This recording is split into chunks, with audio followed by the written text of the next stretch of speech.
Welcome to Middle East Now here on I-24 News. First, our headlines. Today is widely seen as the last opportunity to reach a hostage deal in Gaza. In northern Israel, another day of fire exchanges with Hezbollah. And in Tel Aviv, even Picasso and Klimt are down in the shelters. Talks in Doha, Qatar have begun a few hours ago in what is widely seen as the last opportunity to reach a hostage and ceasefire deal in Gaza. I-24 News' Archeological has the latest.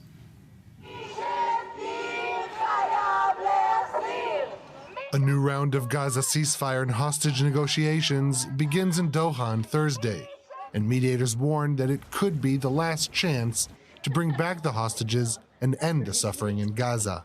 We expect these talks to move forward as planned. Our view continues to be that it is critical that we reach a deal. It is important that we do so. The resumption of talks on Thursday is an important step. Representing Israel are Mossad Director David Barnea and Shin Bet Chief Ronen Bar. They will meet with senior American, Qatari, and Egyptian officials under intense pressure to reach a last-ditch breakthrough. And despite Qatari assurances to Washington, Hamas says it will not attend the talks. We expect to be told by the mediators that Israel has accepted what is being offered, and any meeting should be based on talking about implementation mechanisms and setting deadlines rather than negotiating something new. Otherwise, Hamas finds no reason to participate. Officials close to the negotiations say Israel recently introduced new demands unacceptable to Hamas. One of them is Israel's demand to maintain control over the Gaza-Egypt border area, known as the Philadelphia Corridor. But the IDF Chief of Staff, who visited the area on Wednesday, said that Israel could monitor the area remotely, if necessary. The Philadelphia Corridor is important because it deals with Hamas's ability to rebuild. We are preparing for all scenarios that could be decided by the political level. If they decide that we stay in the Philadelphia Corridor, we will know how to stay there and stay strong. If they decide that we will monitor it and conduct raids every time we have an indication, we will know how to do that. The disagreements between Prime Minister Netanyahu and the rest of his negotiating team are well known. All of Israel's defense officials are pressing for a deal now, saying the concessions, which were already agreed upon about 2 months ago, are a worthy price to pay to finally bring back the hostages, before it's too late. Here in the studio tonight are Shiri Fine-Grossman, formerly from Israel's NSC, and Dr. Eric Mandel, founder and director of MAPIN. Yeah, MAPIN. Yeah, the Middle East Political and Information Network. Thank you for coming, both of you. Well, Shiri, the biggest question, are we going to have a deal eventually? In the couple of days, I don't think so. Look, strategically, it doesn't seem like we're heading in that direction, but we never know because there are a lot of unknowns. We don't know exactly how much Sinwar really wants this deal, or does he prefer a regional escalation, which is a lot of people have been saying that's what he wanted all along. So if he signs a deal that allegedly prevents a regional war, that doesn't make any logic. So we don't know. We don't know if Iran wants a full escalation or not, if it's willing to pay the price. If it is, it will, push for him to say no. If it really doesn't want to, it will push on Sinwar to say yes. So there's so many scenarios, but we know there is a gap here that is essential, which is that Hamas wants a full ceasefire in the end of this deal, and the Israeli government wants Hamas gone. And those two just don't fuse together. And the only issue really is the hostages, and that's the real issue. No matter if we didn't have the hostages, if Hamas didn't have that leverage, we wouldn't be at this point whatsoever. Right, Eric, do you believe that there's a deal in the pipeline tonight? First of all, I keep hearing people, when I was in Congress briefing just a week or so ago, people keep saying, well, do the deal, you release the hostages. But it's not all the hostages. People just sort of throw that out. Every life is important, and whether it's 12, 14, 16, of course you want to get them out. But people also have to realize that the hostages that are going to remain are going to be even more difficult to get out. If there was a deal, and maybe nobody should have ever accepted the idea that it wasn't everything, but of course Hamas does not want to do that. That is its main leverage. I agree with you that it's to their advantage to have the North go on fire. They're disappointed Iran has not struck yet. So Sinwar is letting the Americans do the pressure, and America is in a political season. Right. Well, obviously we'll talk more about that, but let's go now to the families. Families of Israeli hostages have been going through hell for over 10 months now. Emily Francis is standing by live in Tel Aviv with the families. Emily. So yeah, there's hundreds of people have been gathering here. A different location. We're at Independence Hall on Rothschild, where families are going to be doing yet another march all the way to Hostage Square. It's expected to take an hour. This is quite a long walk, of course, driving home the point that the deal needs to be made now. This as there are members of the negotiating team in Doha right now. So if you take a look behind me, you can see people are starting to walk literally right now. They're starting their walk. There's also all kinds of different emblems and indications of how much this country is rallying behind the families and the importance of bringing the hostages home. Of course, it's a concerted effort that is, the momentum is still strong in spite of the fact that the families are used to being disappointed every time that they've had these meetings. We're all, of course, hoping that this time it will be different. Also pressure from rabbis. About 100 rabbis from the U.S. wrote a letter asking the government to take this deal very seriously. And now it's literally a matter of time to see what happens. But in the meantime, this group is going to be going on a long walk, and we will be in Hostage Square once they get there. Yeah, Emily, we've seen so many marches and demonstrations and whatnot over the past 10 months. Tell us a little bit about the spirit there on this very dramatic day. I have to be honest, Jacob, some days have been very, very loud, people angry, people scared. Today, you just see people seem kind of subdued. I think there's just kind of a defeated kind of mood. And maybe that's kind of part and parcel with the fact it's the only way to self-protect while these meetings are happening. So maybe it's also a protection mechanism, but not as much vitriol and anger as in some of the other times that they've had these events. All right, Emily, thank you very much. We'll be happy to get more updates from you later. By the way, we are expecting the IDF spokesperson, Daniel Agari, to speak momentarily. We'll bring that live to you and see what's happening. Back to the studio here, Shiri. The deal. We don't know exactly what are the details of any proposed deal there. Obviously, Israel would like to get all the hostages. Not sure we'll be able to get all of them at once. But these things are changing all the time. Yeah, so this is a highly delicate situation. It's not the first time. It's been dozens of times since we've been at these situations similar to this one.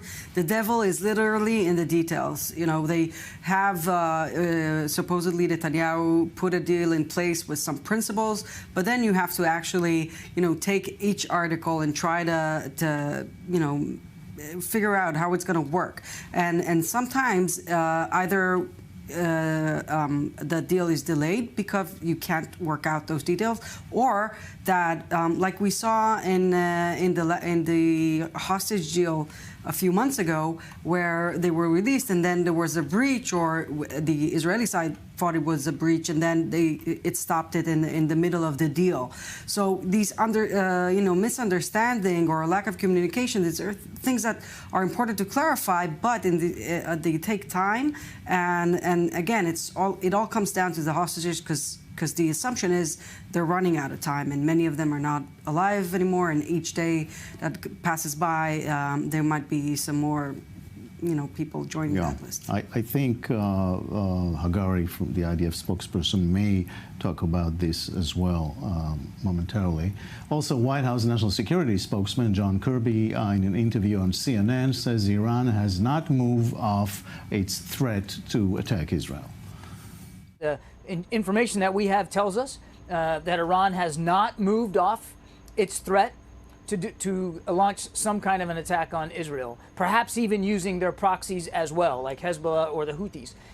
So our assumption is that their thinking is still in that vein, that they're going to do something, and it could happen, in coming days. It could come nearly at any time now. So we're watching it real closely. We're going to make sure we're ready, and we are. So back to the studio. We're keep waiting in Israel for something supposedly to happen, but can this diffuse the whole thing, a deal, if it's reached over there in Doha? In theory, people make assumptions, but this part of the world thinks differently. First of all, they have strategic patience. They don't have to attack now. And if they did want to attack, and people think kinetically from Iran to Israel, they don't want it to have a failure like the last time.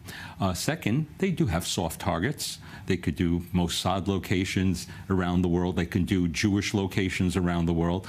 But we are on a Western timetable. Wants to have, you're expected to attack. Come on, attack already. But they are smart. Evil can be smart, and they are strategizing. Will they attack? This is part of a very long war. It is part of their DNA to destroy Israel. And this is just another chapter, phase in the war that's going on. Right now, Israel has created some deterrence. How are they going to address it? And how is Israel going to respond? Anything's possible. But of course, this is tied into Gaza, tied into Hezbollah, tied into the horrible plight of the hostages. Right. They also, Shiri, insist on eye for an eye. So if there was an attack on Iranian soil, the response should be, according to this logic, on Israeli soil. Well, that's part of the debate that's going on right now in Iran. It's again coming back to the question I raised earlier: do they want an escalation, or prepare to deal with the consequences, or not? Strategically, it doesn't make any sense. It's kind of like the strategy of Iran just went raw a little bit more than they wanted, because it was very convenient for them to use its proxies from Yemen, from Hezbollah, from Lebanon, from Iraq, etc., and try to take down Jordan as well, which would be catastrophic consequences for Israel. I think they're really thinking of contemplating what will be the right kind of response. I think Israel has created some deterrence with very forceful messages that Iran has a lot to lose, and it has a lot to lose. There's a lot of people in Israel, and including in the cabinet room, who believe this is a once-in-a-lifetime opportunity to hit Iran in strategic places, especially in its nuclear program, and take it back to take it back a few years or months. Any time you take it back, it's better than where we are.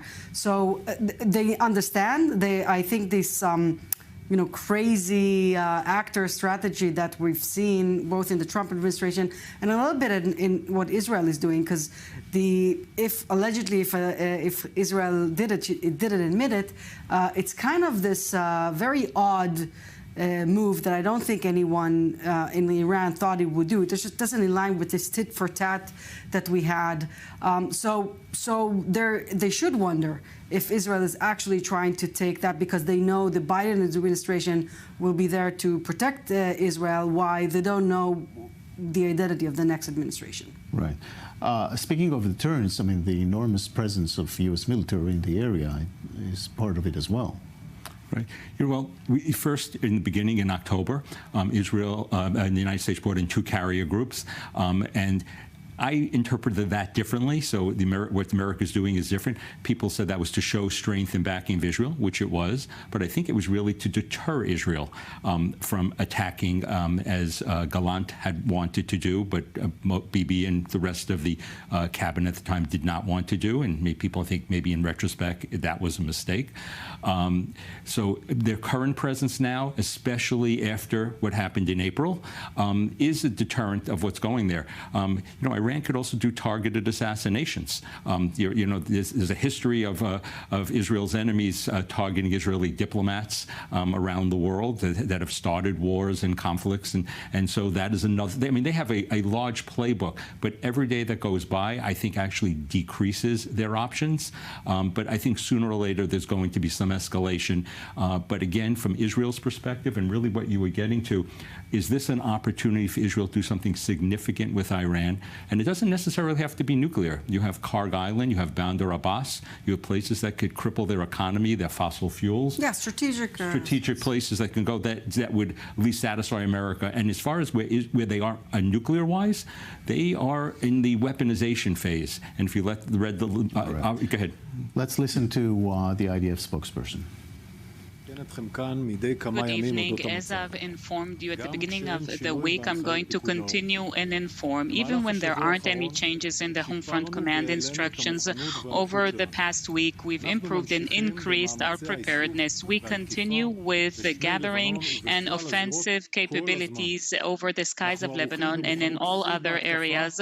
Constantly, we are at peak preparedness, both on the offensive and on the defensive, and we will take action based on the instructions of the government. All the different commands, the Home Front Command, the Intel, and all other divisions are working 24/7, both on the offensive and the defensive. Towards the weekend, we're going to hold a situation estimate. At this point, there is no change in the defensive policy of the Home Front Command. If there will be any changes, we will update immediately. We are constantly on top of things. The alertness and readiness of the general population are important. Please continue to follow the instructions of the Home Front Command and the IDF spokesperson in the different platforms.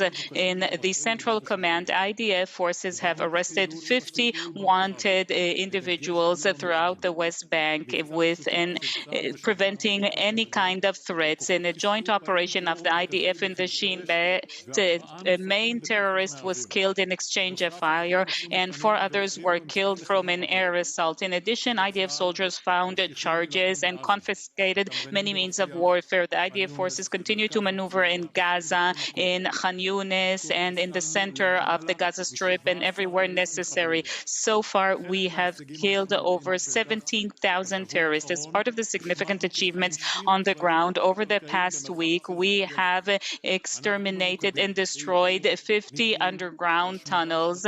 We are focusing on the targeting and neutralizing of all of the underground infrastructure. Not all of them are active tunnels. Some are old that have been addressed in the past, and yet we are neutralizing all of them with determination. The Chief of General Staff came to Rafah yesterday in order to approve the plans on the ground and to prepare all options and opportunities for taking action on the ground. According to the instructions of the government, the significant combat and warfare are definitely detrimental to the ability of Hamas to recover and take action. In recent days, Hamas has spread some manipulative information about the fate of the hostages. That's in order to create psychological terror and to terrorize all Israelis.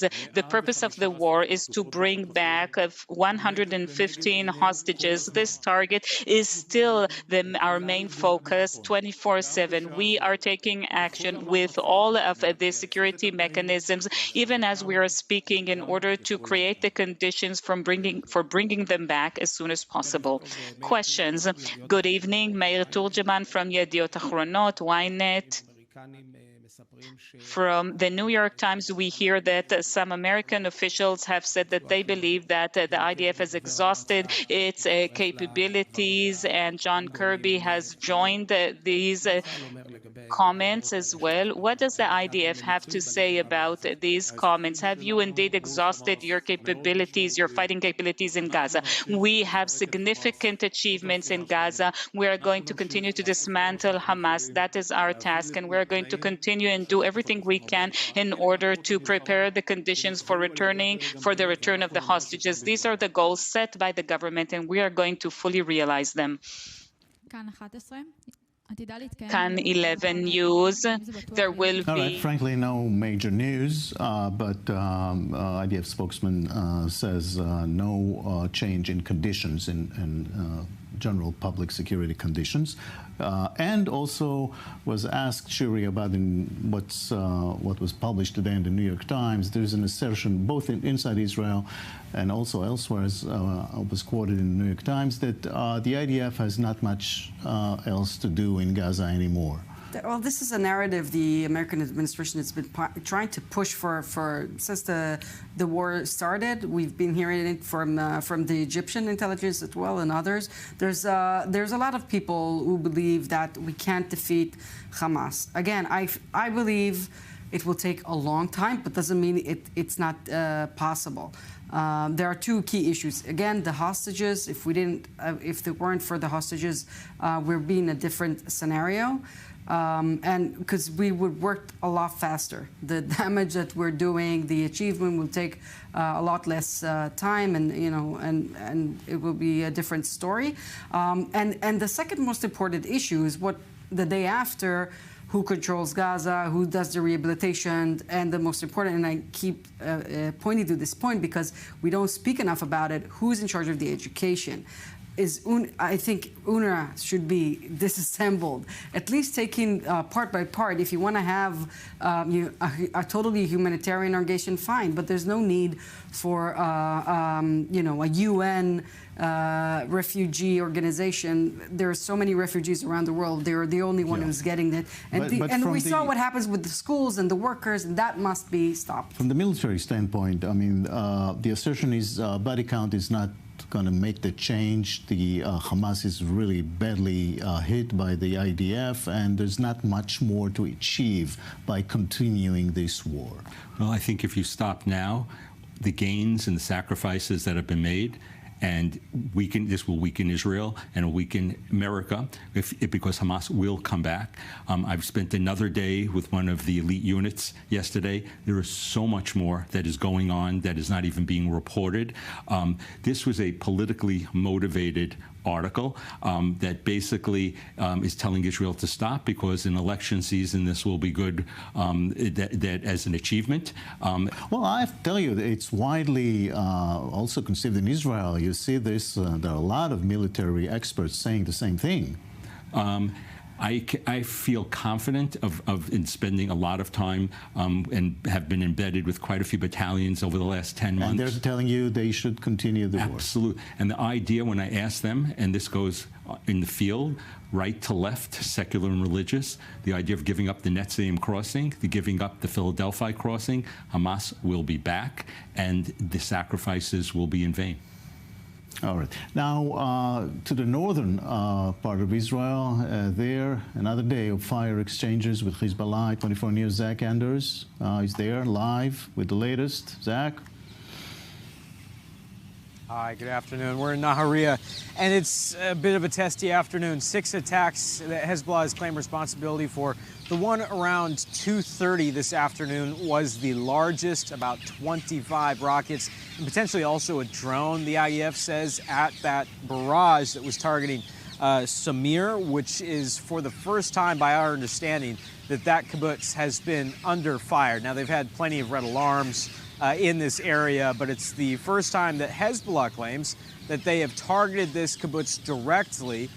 Not entirely sure what the purpose is behind that, but they say that that's part of an escalation on their part for the attacks yesterday in southern Lebanon that wounded over a dozen people in targeted airstrikes that were going after multiple different Hezbollah men.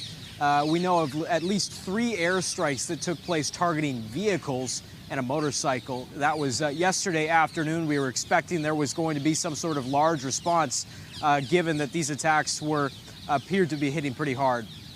All right, Zach, thank you very much for your live report. And that's two. The Tel Aviv Museum stashed away art objects like paintings by Pablo Picasso and Gustav Klimt. That's another precaution in the face of a possible missile attack. Jody Notilovich has more. So on this net, right on the other side of the Klimt, we have some works by Picasso. all of these ones there, this one as well, from different periods. They are all usually in the gallery. They are all usually hung right next to each other. And here they're still next to each other, but in a completely different setting. In scenes bearing some resemblance to Europe in World War II, a gallery in the Tel Aviv Museum of Art has been left bare as pieces are removed from the walls.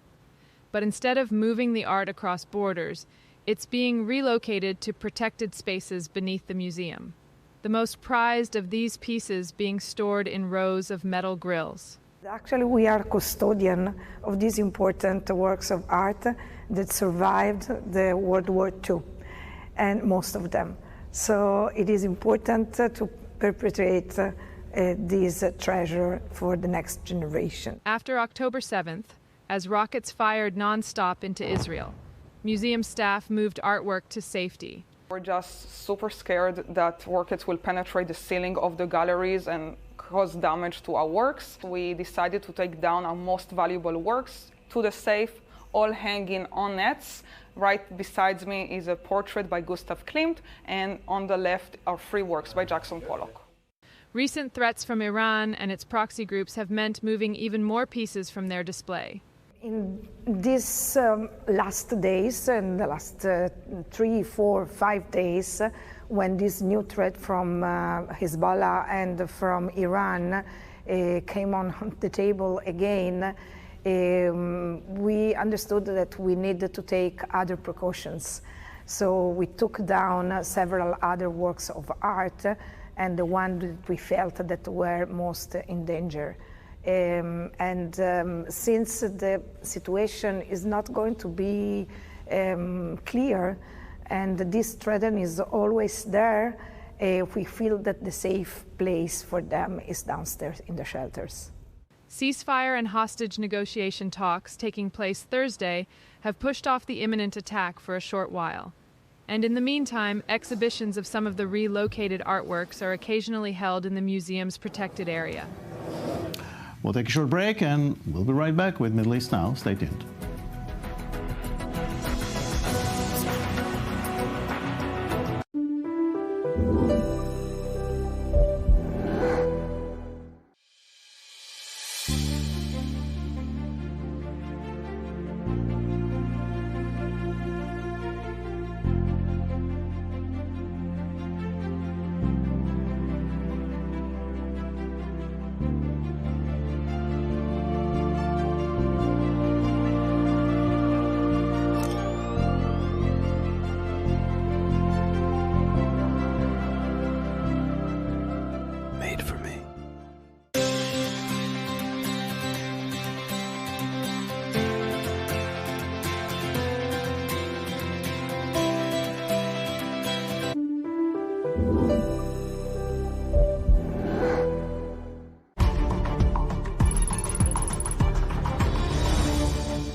This broadcast is brought to you by Israel Bonds, the most direct and impactful way to support Israel. Invest now at israelbonds.com.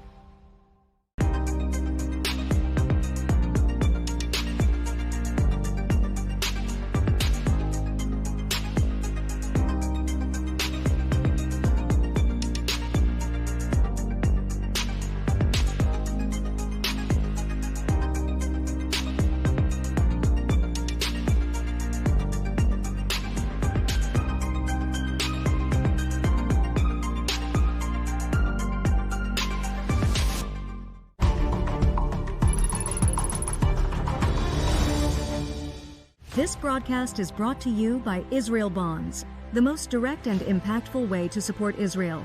Invest now at israelbonds.com.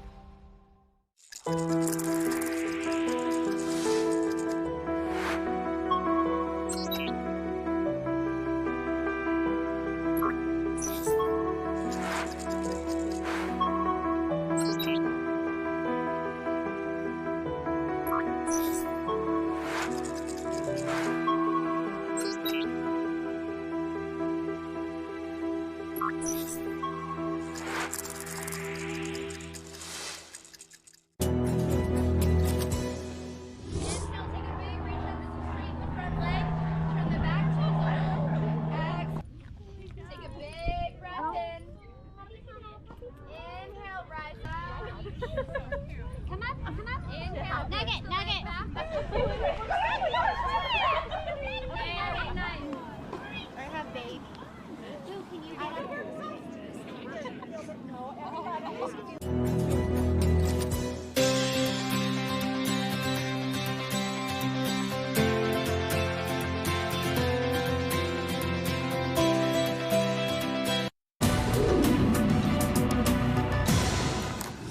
Welcome back to Middle East Now here on I-24 News. Palestinian Authority President Mahmoud Abbas met with Turkish President Erdogan and also addressed the Turkish parliament. Alex Schloss reports. Palestinian President Mahmoud Abbas is in Turkey for a state visit amid heightened fears of war spreading across the Middle East. Abbas addressed the Turkish parliament, emphasizing the need to reach a permanent ceasefire in Gaza. I've decided to go to Gaza with the other brothers from the Palestinian leadership. I will do that, even if this would cost my life. Our life is not more worthy than the life of a child. Gaza is ours as a whole. We don't accept any solution that would divide our territories. There cannot be a Palestinian state without Gaza. Our people will not surrender. Abbas arrived in Ankara on Wednesday, shortly after wrapping a state visit to Russia. There, he met with Russian President Vladimir Putin and raised the same concerns he raised with his Turkish counterpart. Erdogan invited Abbas to speak in Ankara shortly after the Israeli Prime Minister addressed the U.S. Congress on July 25th in an Israeli effort to shore up American support for its war efforts. We will show that Mr. Abbas has the right to speak in our parliament, just as Netanyahu has the right to speak in the US Congress.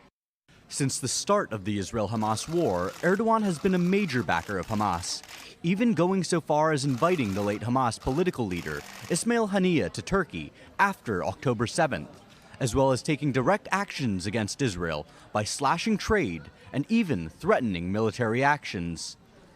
Parliament cut its summer recess short to host Abbas for his speech, in a move seen as a gesture of Turkey's ongoing support for the Palestinian people, be it through Hamas or the Palestinian Authority.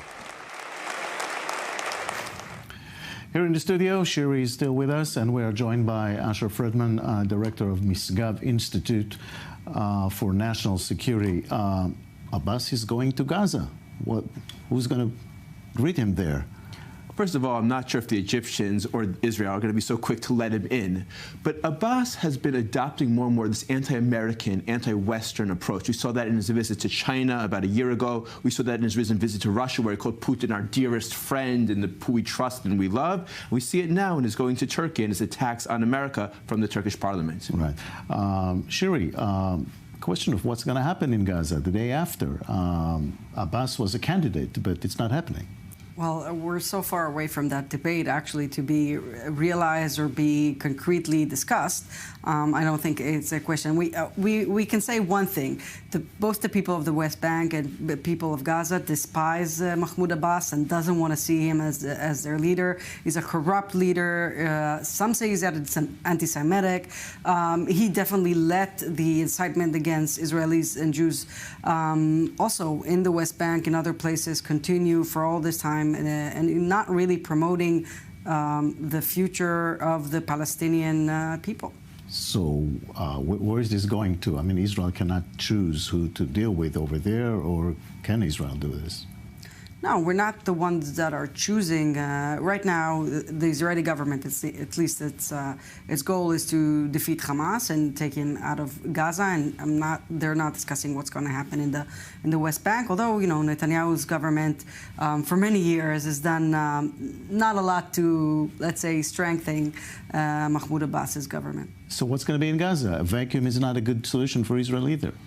All of the proposals come down to this idea where you have Palestinian local actors who don't support terror, who agree to a demilitarized state, with the assistance of international actors, regional actors. All the various plans come down to that. Fatah yes, Fatah no, Dakhlan yes, Dakhlan no. The real question, though, is Israel going to go all the way in defeating Hamas? Because unless and until Israel goes all the way in defeating Hamas, all these other plans are just in the air, because no other actor, no Palestinian, not regional, not international, will be able to do much of anything in Gaza, while Hamas is still the dominant power on the ground. We're talking now about negotiations in Doha as we speak. This is ending the war, basically. If, in fact, that is the case, Hamas will remain the dominant power on the ground, even if they accept some sort of technocratic government officially. And again, I don't believe that in such a case, not the UAE, not Saudi Arabia, not the US, not the PA, not the EU, will be able to exercise any kind of real authority. Hamas will remain the dominant power on the ground. Insofar as any aid comes in, it will go to Hamas, and we'll see ourselves in another military conflict, unfortunately, in a couple of years down the road. Right. How do you see the end game over there? Well, the end game is that we have for the hostages, I hope we reach some sort of deal, and then we have to decide when to start the real war to defeat our enemies. We need to choose the timing, the targets, the strategy, and the strategy must be aimed at Iran and the head of Iran. And how do you, try to close off all the routes that they can finance and arm all their proxies, and it's a much more difficult task. It takes time and effort. It needs partnerships. I think it's doable, but it's definitely hard. But going into a full regional war is not easy, and defeating Hamas, it's going to take years, and I don't know how much longer. There's a lot of consequences to the Israeli government, Israeli economy, to its international affairs. There's a lot at stake. This is a serious debate, not one to do in the studio. But I think it's not realistic because I don't see them reaching a deal in Doha today, unfortunately. Anyway, right. Let's talk about some remarkable quotes from Saudi Crown Prince MBS bin Salman that were published in Politico. He practically is saying that he fears for his life if he pursue this normalization with Israel and so on. You are quite familiar with the Abraham Accords. Were you surprised to hear these kind of things? The Saudi Crown Prince has shown remarkable courage, not just in terms of creating an opening for normalization with Israel, but also in terms of various social and religious reforms in his country, and that's created not a few enemies for him. Now remember, the Qatar and Muslim Brotherhood propaganda machines like Al Jazeera have been turning public opinion very much against Israel, and the Saudi Crown Prince continues to be interested in peace with Israel for a price like this, a price like that. That's something that needs to be discussed. But he is certainly taking risks in continuing to support the idea of the benefits of regional cooperation and normalization. But look at the leaders of the UAE, even Morocco. They did this, as part of the Abraham Accords. No major problem. Well, Saudi Arabia has external enemies. A lot of them are basically Iran and its proxies, and it has internal enemies to the Crown Prince and what's going on. Exactly what Asher said.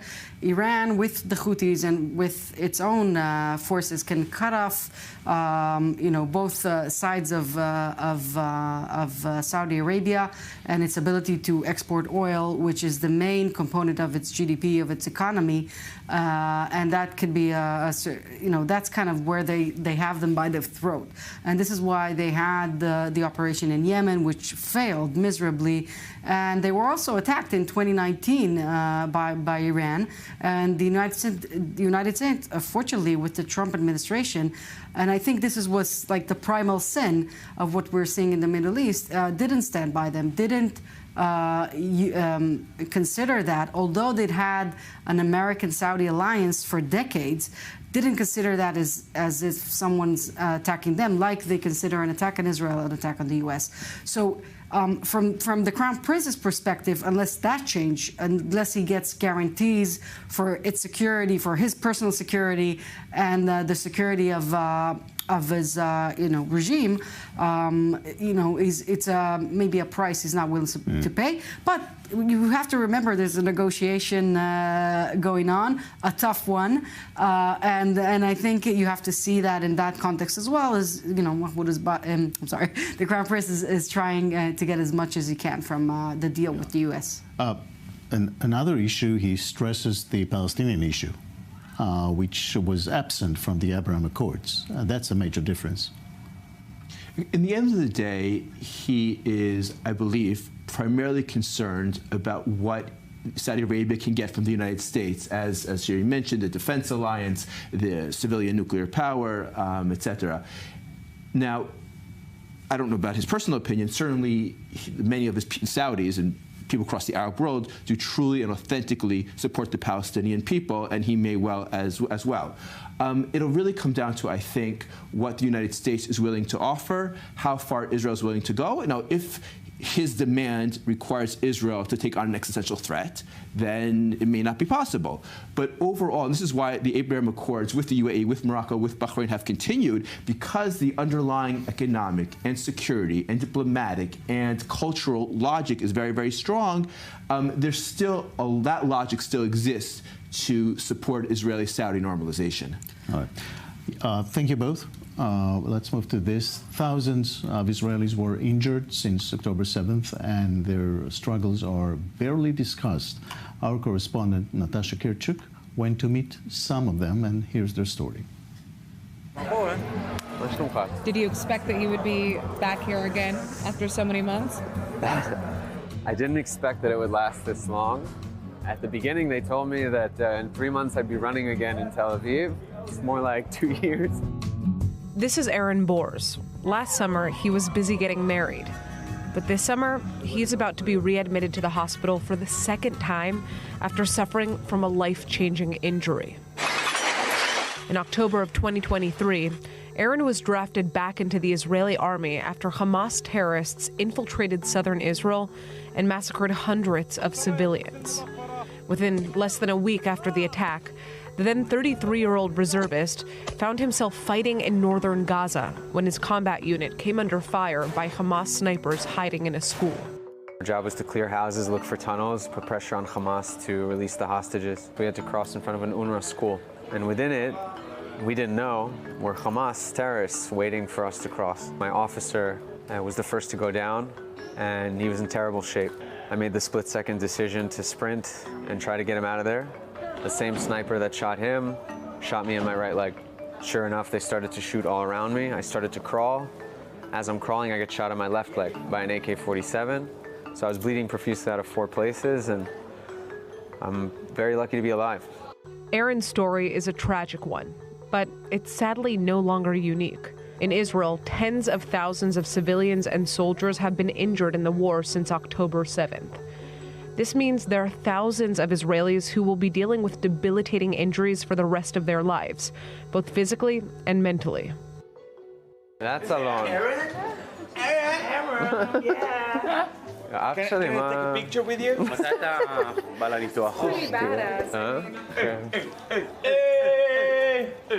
How long do you need to have that for? 2 weeks. 2 more weeks? He is already with it 7 months. Is that what you do? You scare everybody like that? Yeah. It's not hurt. It's just heavy. 2 weeks and it's out? Yeah. And he just will start with that. Today, Aaron is showing me around Sheba Medical Center, where he lived for 5 months while undergoing multiple surgeries. He still comes back here 3 times a week for rehab, but he's preparing to be readmitted.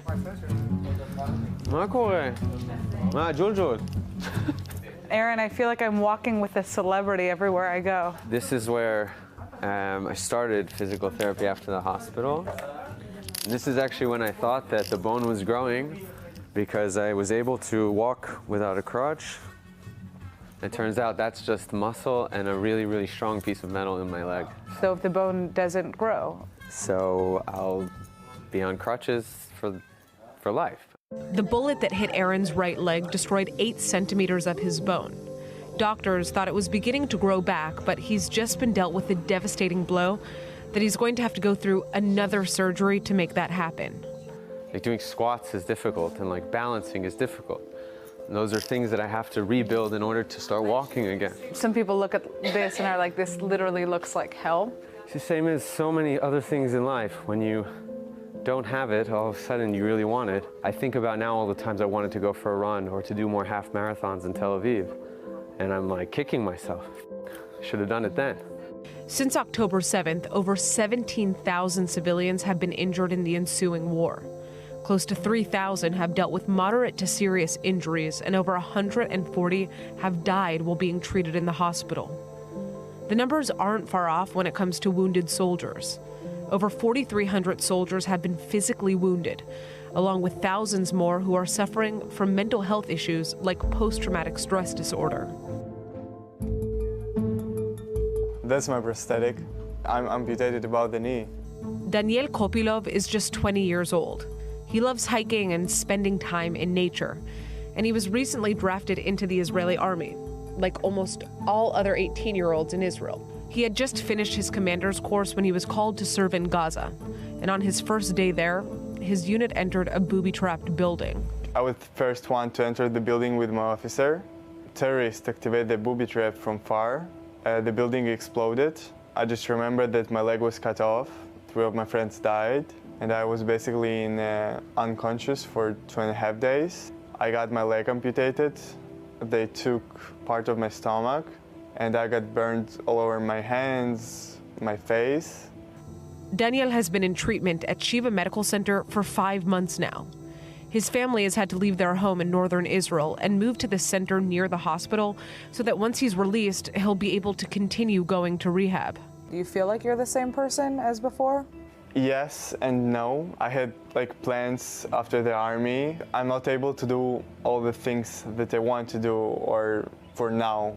Everything in your life basically changed. A lot of my plans, they or canceled or I need to adapt them to my disability. Daniel's hoping to be released from the hospital this month, but there are still hundreds of wounded Israelis being treated in hospitals across the country.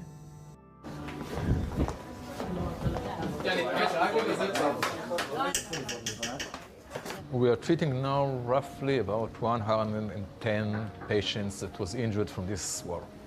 We treated something close to 600 patients in the rehab center. There are much more patients that was injured. The sheer number of patients being treated has backed up Israel's healthcare and defense system enormously. While many are supposed to be receiving financial support from the government, getting it doesn't always come easy. We have to wait quite a few weeks to see things reimbursed. Coming out of the hospital, going home, some people need chairs in the shower, some people need rails put into the bathroom. These are things that you open tickets for Ministry of Defense, and sometimes they do get backed up if people don't know how to push buttons the right way. You give me a jab, you give me a cross. Yes. We started the whole process a long time ago. I was barely able to stand up, and now look at him, he's a beast. Feel like you are defined by your injury? I'm Aaron Bors, and I have my own life, and my life has layers, but right now those layers are completely cut off. My life revolves around this injury right now. One day, hopefully, it'll be a scar, and I'll be able to bring it up only when I want to, and people will only know I'm injured if I tell them, or people will only know I was injured if I decide to tell them. Can't wait for that.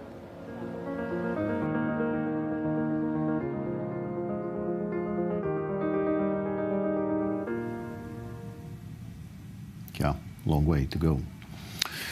Let's move to another issue. Talks began in Switzerland to end the civil war in Sudan. Ambassador Michael Sachlin, former Swedish ambassador to Turkey, is now with us from Sweden. Thank you very much for joining us.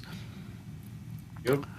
So Switzerland, so far from Sudan in so many ways, but there's an effort to do something there, but the Sudanese army is not participating. What are the prospects of anything coming out of this? Well, I guess the short answer is to say that prospects are dim or grim. But I have to say that I'm somehow happy that finally, something is being done to the forgotten disaster in Sudan also. Even if there is nothing happening, not much happening now, at least there is international attention and full U.S. commitment to do something about trying to find a diplomatic way out. But it's a long way to go. Like today's, it's interesting that today is also a conference in Doha about Gaza. So there is some simultaneously here, which is interesting in a way. Yeah. But it's very, very difficult to see how anything can come out of it if not both parties are there. Yeah, well, at least there's an effort, as you say. Who is actually involved internationally in all of this, except for the United States, but there are many involved?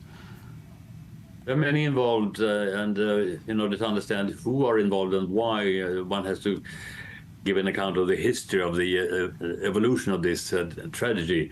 But it's mainly the neighboring countries, Egypt, UAE, Saudi Arabia, South Sudan, those that are stakeholders. But then there is also Libya, north of Sudan, and the divided Libya and the links between the RSF and the Haftar's part of Libya. So there are many complicated links nowadays, unfortunately, which has prolonged this conflict. Yeah, and there's a real danger for even bigger humanitarian crisis in Sudan. Yeah, I mean, if you extrapolate from where we are now with 18,000 dead, that's a figure that you read, and an unbelievable 10 million displaced, and out of which 5 million children, and so many millions of children haven't been able to go to school. And unless there is some kind of settlement, but I fail to understand what kind of settlement that would be, given the political ramifications of this. So I'm afraid that we are looking into a long process before anything good come out of this. Right. Ambassador Michael Sachlin, I thank you very much. That's okay. Thank you. Thank you. 3 years of Taliban since the Taliban took over Afghanistan. Joining us now is Javid Faisal, former spokesperson of Afghanistan Security Council. Thank you very much for joining us. I take it you're not a fan of the Taliban, but give us your perspective over these 3 years. Thank you. I think it's the Afghan people who are not friends of DC in Afghanistan today. 3 years on, there is no government in Afghanistan. 3 years on, there is no constitution in the country, and the Afghan people, all of them, especially the women, they are caged. They are living in open-air prison, as I have said in the past. There is no life, and almost or over 8 million Afghans have fled the country. That do at a time when the borders are closed, when the authorities that are there controlling the country are not allowing passports and documents to the Afghans. Think of a moment if they had documents, if the borders were open, how many Afghans would have fled the country? So that's the Afghan people. It's the nation that's not friendly with the people that are ruling them for the time being. Yeah. Now, after the U.S. has left Afghanistan, the West sort of lost interest. It seems so. Do you agree? I think the West had left Afghanistan a long time ago, before even signing a contract with the Taliban. There were signs of the loss of interest by the West, because how could you allow a group to take over a nation that was a friend of the world? So, but after that, the little interest that was left has long gone. We don't see any signs of interest anymore for Afghanistan, but that's not the solution. It has to change. Right. Well, we'll leave it at that on this time. I thank you very much, Javid Faisal. Thank you for your perspective. Now even drainage systems can be exciting when it comes to excavation from 2,000 years ago. Our Emily Francis has the latest from Jerusalem.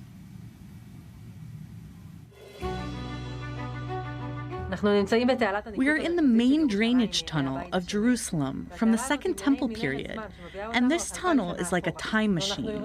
A new discovery in the ancient tunnels of the city of David literally has everyone walking on 2,000-year-old eggshells. This entire area was filled with layers of sediment from flowing water. This tunnel was the lifeline of the city and reflects to us the nature of the city. Archaeologists from the Israeli Antiquities Authority and the City of David uncovered many important clues into the flourishing life during the Second Temple period. The further down we go in the layers, the richer the layers are. And we can see a wealth of finds, rare ceramics, small and delicate glassware, and even a glimpse into the diet of the residents of Jerusalem, which we can identify through the small seeds found here of fruits and vegetables. Coincides with this week's Tisha B'Av. This is when the first temple and the second temples were destroyed. And the proof is in the pudding, leaving behind clues when the Israelites went into exile. On the uppermost layer, we found oil lamps that were very typical of the last years of Jerusalem during the Second Temple period. One of the options is that these lamps were brought down there by the hands of the rebels who found a hideout here. A Roman sword was also found, which is also connected to the rebels who hid here in the tunnels. Similarly, these findings also give clues about the ancient Jewish kitchen. Seeds from fruits and vegetables, kernels of grain, fish bones, and eggshells, proving that city life was vibrant. It's an experience to dig in this place, underneath the ground, where above the ground everything is in chaos. And the tunnel gives us a type of perspective of time, or a long history, and also hopes for a light at the end of the tunnel. Emily Francis, I-24 News. Now stay tuned for the rundown with Colette Ben David. Have a good night from Tel Aviv.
Shalom. ¿Qué me trae por aquí? La necesidad impostergable de 600 millones de hispanoparlantes que ahora necesitan escuchar el mensaje judío e israelí en tiempos difíciles. ¿Cómo lograrlo? Cuento con ustedes para continuar llevando a lo más alto del mundo mediático una inquebrantable diplomacia pública al servicio de la verdad sin concesión alguna.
Sí, como ese es uno de los...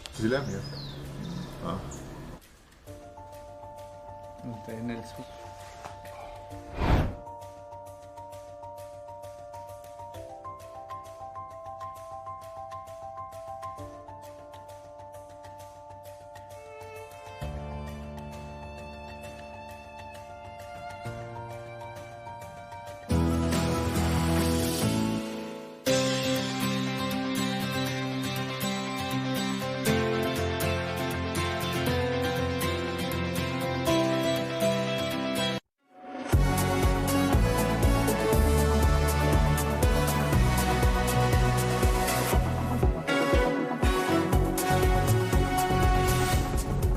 Talks to finalize a hostage release for a ceasefire deal get underway in Doha, with Israeli negotiators meeting with the mediators from the U.S., Qatar, and Egypt, but missing envoys from Hamas will weigh the summit's chances of success. Palestinian Authority President Mahmoud Abbas addresses the Turkish parliament and says he's ready to go to Gaza, even at the risk of his life. We'll have that story. After months of criticism over her handling of anti-Israel protests on campus, the president of New York's Columbia University steps down. But will there be meaningful change there and at other U.S. universities over their handling of anti-Semitism? We'll take a closer look.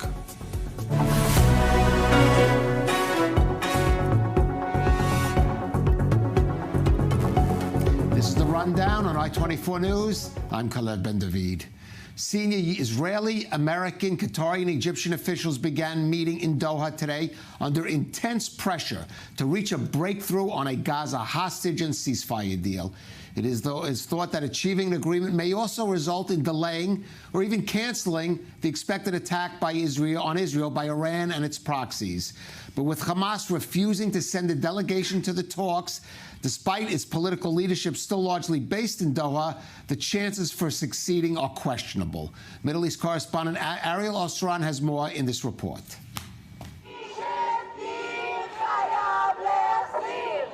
A new round of Gaza ceasefire and hostage negotiations begins in Doha on Thursday, and mediators warned that it could be the last chance to bring back the hostages and end the suffering in Gaza. We expect these talks to move forward as planned. Our view continues to be that it is critical that we reach a deal. It is important that we do so. The resumption of talks on Thursday is an important step. Representing Israel are Mossad Director David Barnea and Shin Bet Chief Ronen Bar. They will meet with senior American, Qatari, and Egyptian officials under intense pressure to reach a last-ditch breakthrough. And despite Qatari assurances to Washington, Hamas says it will not attend the talks. We expect to be told by the mediators that Israel has accepted what is being offered, and any meeting should be based on talking about implementation mechanisms and setting deadlines rather than negotiating something new. Otherwise, Hamas finds no reason to participate. Officials close to the negotiations say Israel recently introduced new demands unacceptable to Hamas. One of them is Israel's demand to maintain control over the Gaza-Egypt border area, known as the Philadelphia Corridor. But the IDF Chief of Staff, who visited the area on Wednesday, said that Israel could monitor the area remotely, if necessary. The Philadelphia Corridor is important because it deals with Hamas's ability to rebuild. We are preparing for all scenarios that could be decided by the political level. If they decide that we stay in the Philadelphia Corridor, we will know how to stay there and stay strong. If they decide that we will monitor it and conduct raids every time we have an indication, we will know how to do that. The disagreements between Prime Minister Netanyahu and the rest of his negotiating team are well known. All of Israel's defense officials are pressing for a deal now, saying the concessions, which were already agreed upon about 2 months ago, are a worthy price to pay to finally bring back the hostages, before it's too late. And we're joined in studio by retired IDF Colonel Dr. Jacques Neri, a former deputy head of assessment for Israeli military intelligence and a former foreign policy advisor to the late Prime Minister Yitzhak Rabin, and our Middle East correspondent Ariel Osran. Jacques, with Hamas even refusing to show up, is there any reason for optimism here for these talks? Well, Hamas didn't show up also in November, right. and yet we reached a deal. I mean, after all, I mean, the ones, the mediators, Qataris and Egyptians do represent Hamas. Hamas Hamas is present, as you said earlier, in Doha. And I think that the telephone lines are very busy between the different parties in Hamas. So it's not a matter of presence that is important. The important thing is to know if there is a change in the positions of Hamas and if there is a way to bridge the differences between Israel and Hamas. According to what I see, I think that the conditions have ripened today to reach a sort of ceasefire. What do I mean by that? I mean the history of civil wars in the Arab world have taught us that you can reach almost every second day a ceasefire. It doesn't mean anything. It's just some time to reorganize, to replenish your forces, and to prepare yourself for the next step. So I think that this is what we are talking about right now, trying to reach a very limited deal, and which will certainly have no other parts there to follow. And this is a limited deal on the 33 hostages that are still alive, hopefully. And in return, Israel will have to concede some of its Palestinian prisoners. Some of them are very renowned and notorious the criminals. Anyway, this is where we are today. The pressure is basically done by the United States on Israel. Israel is trying. I mean, Israel is bowing to the pressure and accepting the dictate, in fact, of the White House, which demands definitely a deal to be achieved already now, and this is the situation where we are. There's no way you can influence on Hamas.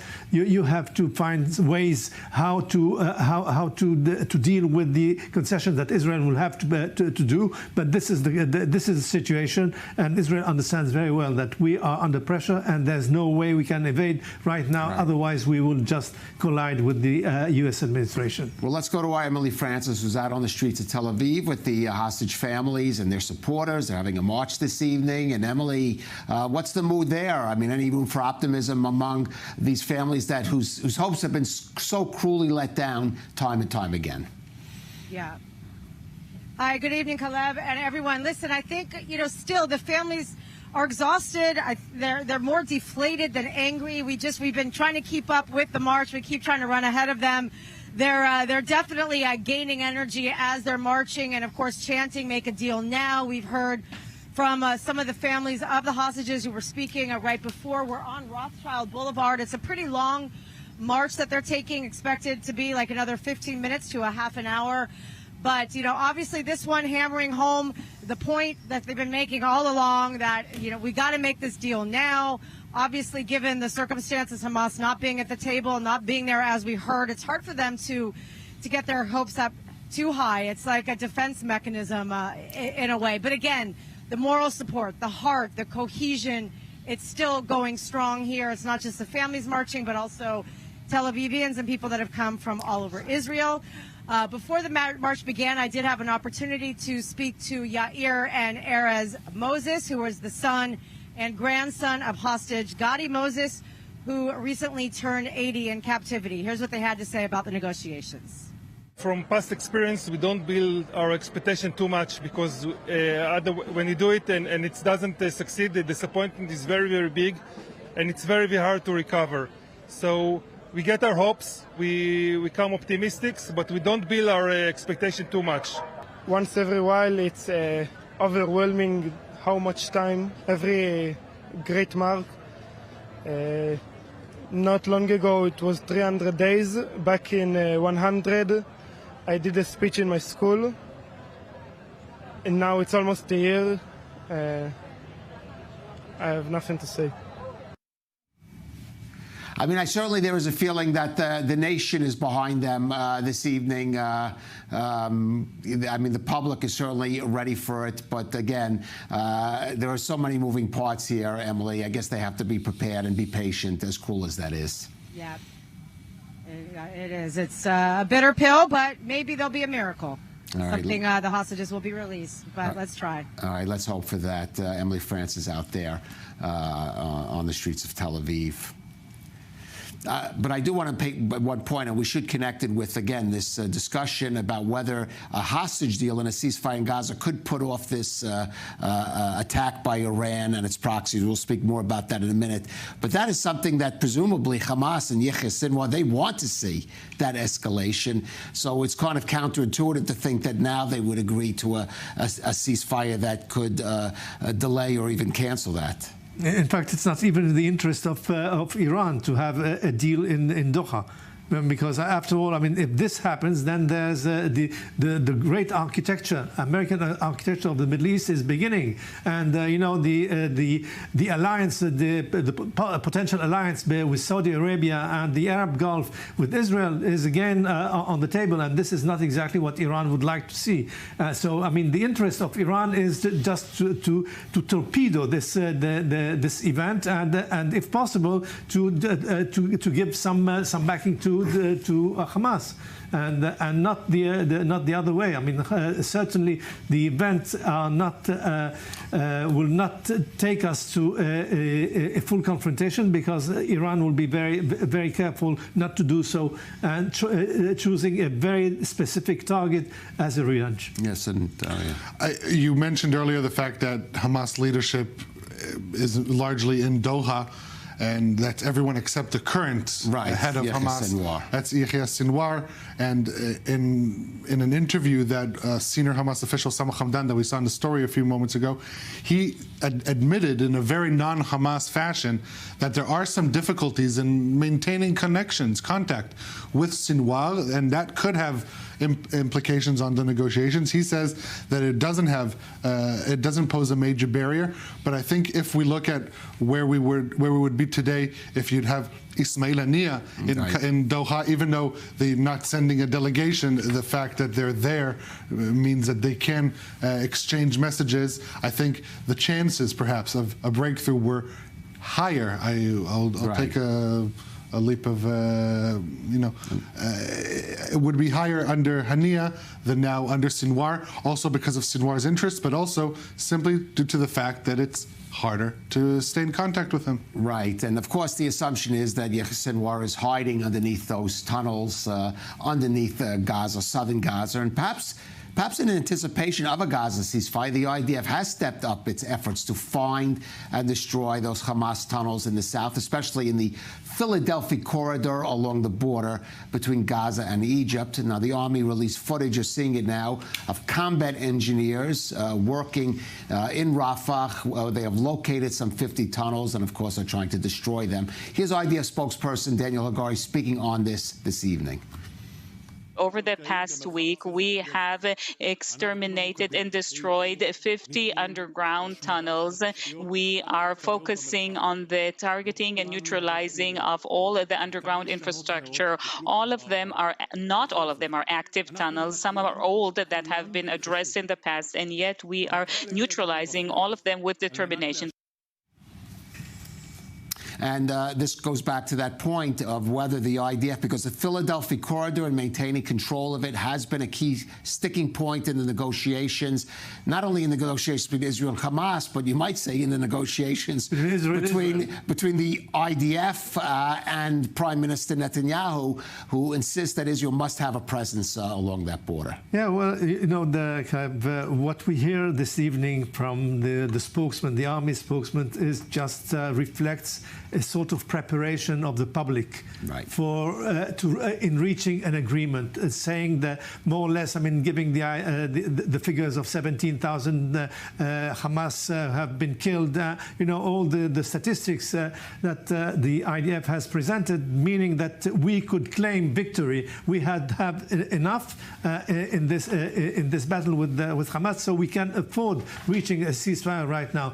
This, in my view, is the preparation of the public. I want to add to that in his statement, Hagari said that of those 50 tunnels, Not all of them were active. Some were dismantled already in the past by the IDF. So it warrants a question, why now? Why do a wholesale elimination of all remaining or a huge chunk of the remaining tunnels when in the past you chose not to? I think I agree with Jacques. It's to set up the possibility that Israel will leave the area and try to maximize their military achievements before they hand it over to whoever will come. Right, and of course Egypt, of course, a key player is going to have to be the key player in making sure that you know, the Egyptians themselves, they say that those tunnels were just were dug long ago and were inactive, obsolete. Yes, well, I would expect the Egyptians to say that, Jacques. Well, as the world awaits to see if Iran carries through on its threats against Israel, the foreign ministers of France, the UK, and the European Union are scheduled to arrive in Jerusalem tomorrow, where they will meet with Israeli Foreign Minister Israel Katz in what diplomatic sources are calling an effort to prevent an all-out regional war. Meanwhile, one of Iran's proxy forces, Hezbollah, continues its daily fire at Israel's north, with the IDF striking back on Hezbollah targets in Lebanon. For more, let's go to our correspondent, Zach Anders, who is in northern Israel. And give us an update, Zach, again.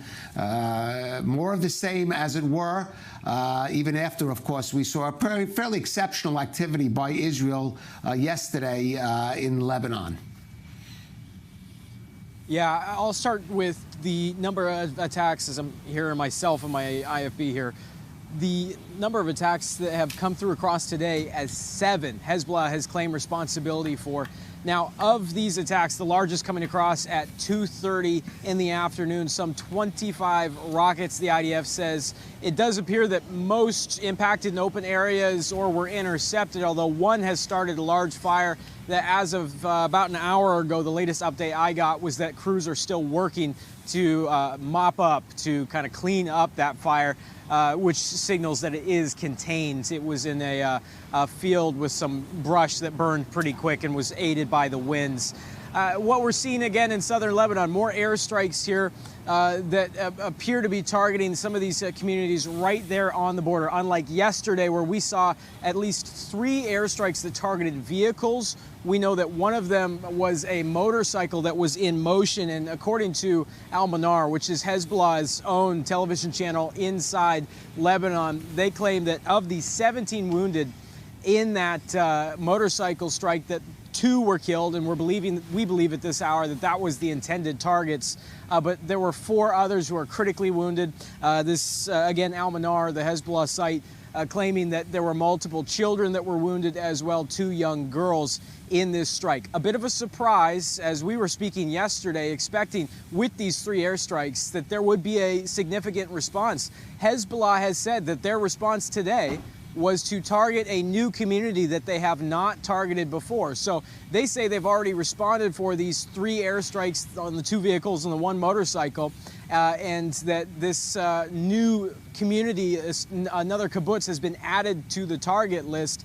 And the result that we have out of that, a barrage of about 25 rockets and a fire that started, but no reports of any casualties or any significant damage, although we do have 1 individual who was taken to a nearby medical center after injuries sustained trying to reach a nearby shelter. Last I saw, a man in his 50s. Right. Now, as I mentioned before, we had a briefing earlier this evening from the IDF spokesperson, Daniel Hagari. The major point being there's no change in home front commands. The situation hasn't changed. He did say during the last week, we improved or increased our readiness and preparation. We continue to gather intelligence and to prepare for strikes in the skies of Lebanon and in all arenas, but very specifically mentioning the skies of Lebanon, which sounds very much, Zach, like a specific warning, especially to Hezbollah, about what might await if it joins with Iran in a much bigger scope of attack.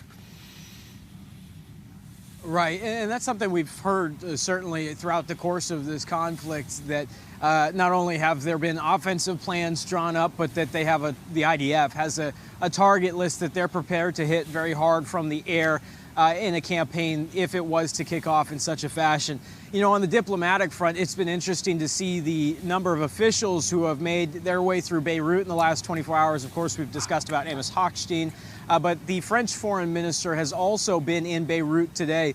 We don't see very positive language coming out of these talks with the current caretaking Prime Minister Nakati. But from what we've been able to understand, there's been attempts to get Hezbollah at the table, and Hezbollah has flatly said we won't participate. Perhaps this is some sort of holding pattern, waiting to see what happens in Doha. But then again, they haven't been participating in any of these diplomatic talks, at least to our knowledge, at a high level when these emissaries from the U.S. make their way through. But today it's the French Foreign Minister Séjourne. He, again, not a lot of positive language, but he's telling the Prime Minister, the caretaking Prime Minister in Lebanon, that, quote, we also support the UNIFIL forces in southern Lebanon. They spoke at length about building up that force and trying to implement 1701, if that can be the diplomatic avenue. All right, I don't know. UNIFIL forces in Lebanon have not been, they do not have a distinguished record of success, I have to say. Zach Anders there in northern Israel. We mentioned Hezbollah, but also we're hearing from another of Iran's proxy forces in the region that have taken part in attacks on Israel, the Houthis of Yemen, Ariel. Yeah, so in addition to Hezbollah deputy Naim Qassem, who said today that Hezbollah made a decision to attack and it will be executed. We're hearing similar things from Houthi leader Abdel Malik al-Houthi in his weekly speech. He said that the entire axis has decided on a strike and it will be inevitable. Let's take a listen to what he said. Whatever the efforts to contain the response may be, they are bound to fail. The decision to respond is inevitable from all support fronts of the Axis, who are determined to respond. The issue of delaying the response is in a practical context so that the response is painful for the enemy, and in contrast to the American state of alert, attempting to hinder it and reduce its impact. Now, one of these impacts that al-Houthi emphasized in his speech and his remarks was the psychological element, saying that Israel is, quote, in a state of panic and fear due to the decision to delay, talking about the flight cancels. At the end of the day, the psychological impact is pretty much all they have because of Israel's multi-layered and multi-countryed defense system that is emerging. And so they're trying to milk this for all they can until the moment they decide to launch, and that's when the psychological impact ends and the physical impact begins. They hope it will be as big as possible, but if we look at what happened on April 13th, they were more successful in their psychological warfare for dragging on their response for 2 weeks, right, having Israelis on edge. That is what's happening right now. This is a repeat so far of what we've seen then. Now we see that after days of silence, they're starting to reactivate this warmongering rhetoric, saying a decision is made and it's coming. Now, of course, we don't really see any panic and fear in Israel, but we do see concern and some nerves and some preparations for a possible attack. For example, the Tel Aviv Museum of Art, which is home to some pretty precious paintings and sculptures, sits right across from IDF headquarters, the Kiryat, and that may be one of the reasons this week, in the wake of these threats of an attack by Iran and its proxies, the museum's directors took a precautionary measure by removing many of the works off the walls and relocating them to a safe space. By the way, this is what London's museums did during the Blitz. Jody Notelowitz has this story. So on this net, right on the other side of the plinth, we have some works by Picasso. All of these ones there, this one as well, from different periods. They are all usually in the gallery. They are all usually hung right next to each other. And here they are still next to each other, but in a completely different setting. In scenes bearing some resemblance to Europe in World War II, a gallery in the Tel Aviv Museum of Art has been left bare as pieces are removed from the walls. But instead of moving the art across borders, it's being relocated to protected spaces beneath the museum. The most prized of these pieces being stored in rows of metal grills. Actually, we are custodian of these important works of art that survived the World War II, and most of them. So it is important to perpetuate this treasure for the next generation. After October 7th, as rockets fired nonstop into Israel, museum staff moved artwork to safety. We're just super scared that rockets will penetrate the ceiling of the galleries and cause damage to our works. We decided to take down our most valuable works to the safe, all hanging on nets. Right beside me is a portrait by Gustav Klimt, and on the left are 3 works by Jackson Pollock. Recent threats from Iran and its proxy groups have meant moving even more pieces from their display. In these last days, and the last 3, 4, 5 days, when this new threat from Hezbollah and from Iran came on the table again, we understood that we needed to take other precautions. So we took down several other works of art, and the one that we felt that were most in danger. Since the situation is not going to be clear, and this threat is always there, we feel that the safe place for them is downstairs in the shelters.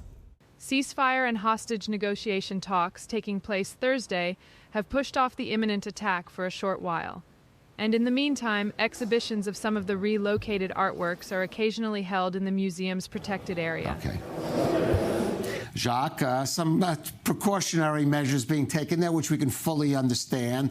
But given all that we've talked about, and given, for example, the fact that we have these 3 foreign ministers, the French, the UK, the EU foreign minister coming tomorrow, certainly doesn't look like we're going to see in the next few days, maybe I'm being optimistic, an Iran attack. And the question is whether we're going to see, I mean, there'll be a response, but is it going to be the kind of response we've been expecting, like in April? We've been concentrating on the home front, and I think that this is wrong.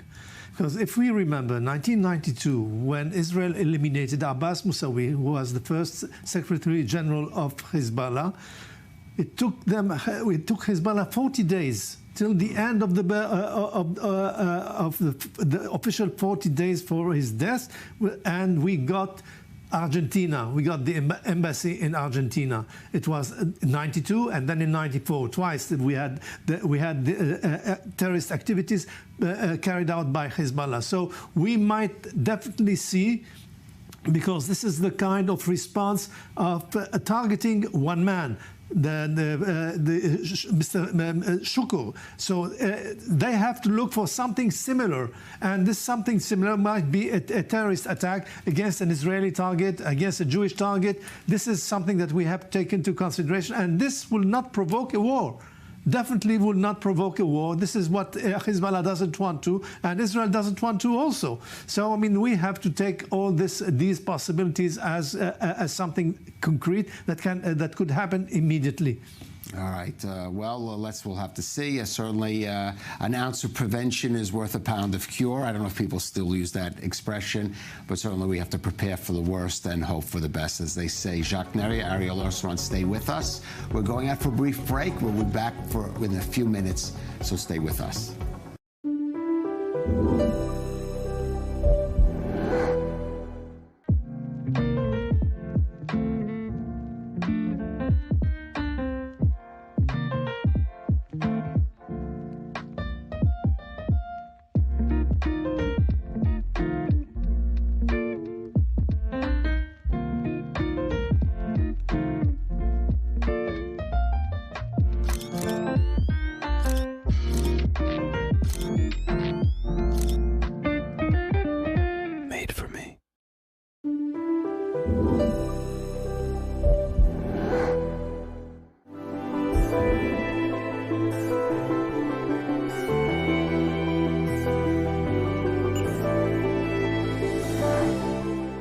Shalom.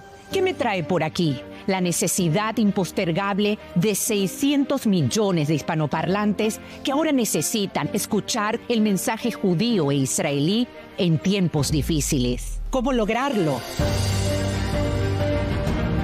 Cuento con ustedes para continuar llevando a lo más alto del mundo mediático una inquebrantable diplomacia pública al servicio de la verdad sin concesión alguna.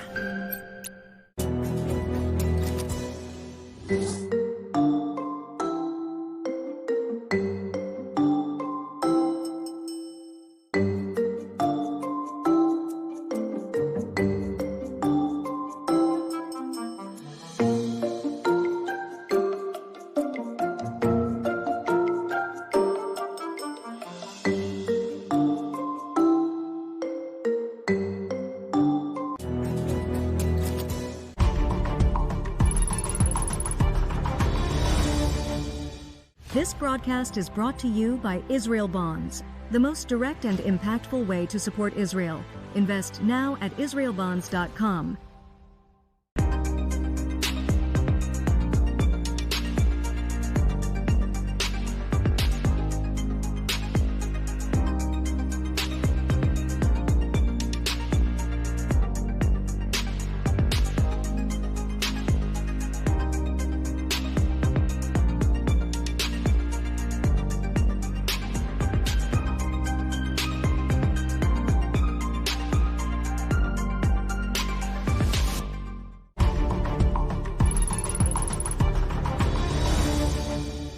This broadcast is brought to you by Israel Bonds, the most direct and impactful way to support Israel. Invest now at israelbonds.com.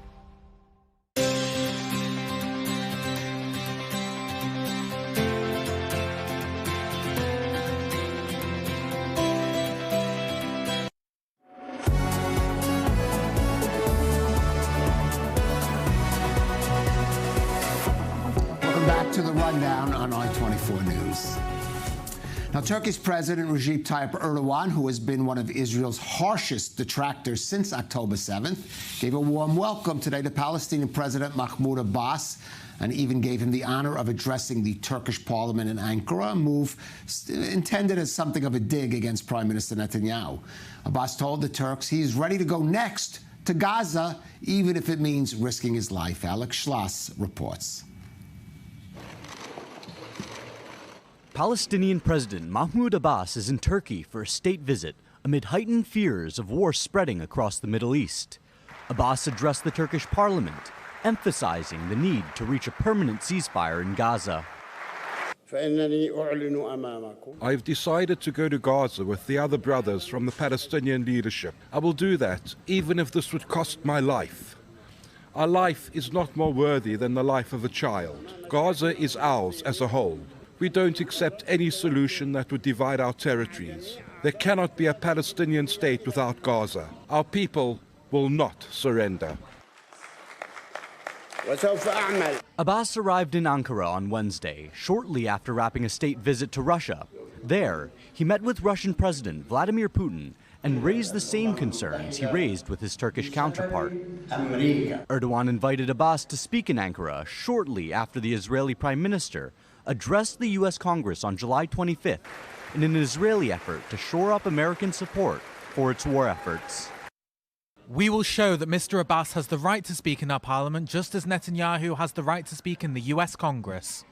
Since the start of the Israel-Hamas war, Erdogan has been a major backer of Hamas, even going so far as inviting the late Hamas political leader, Ismail Haniyeh, to Turkey after October 7th, as well as taking direct actions against Israel by slashing trade and even threatening military actions.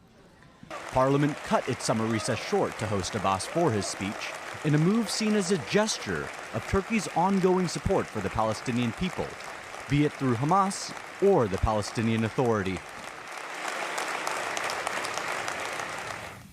And so with us, Jacques Nerrier and Archeological. And Jacques, Mahmoud Abbas is ready to go to Gaza, but I think if he gets to the Erez crossing, or even now if he tries through Egypt to the Philadelphia crossing, I'm not so sure Israel's going to let him in. I can say definitely there are two people who would not like that at all. The first one would be Netanyahu, because, I mean, letting Abbas going into Gaza would mean unification of the Palestinian territories. This is not exactly the agenda of Netanyahu.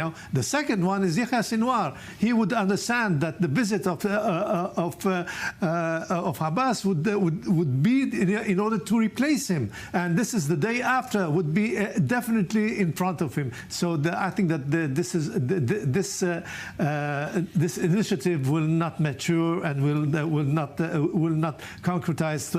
It's just I mean, it's a hot air, nothing more than that. Right, but it does show Sinwar or above Sinwar, because is Sinwar going to exit the tunnel to greet him. It does show President Erdogan's determination to be a player in resolving this, something, of course, Israel is also even going to be less enthusiastic about having a role. And this visit comes right after Abbas's visit in Moscow, and I think it's more Abbas looking for alternative players, looking for a new patron, someone that can help advance his own legitimacy, if not just the Palestinian state. He's not going to find that in Moscow. He's not going to find that in Ankara, and he's for sure not going to find that in the Gaza Strip.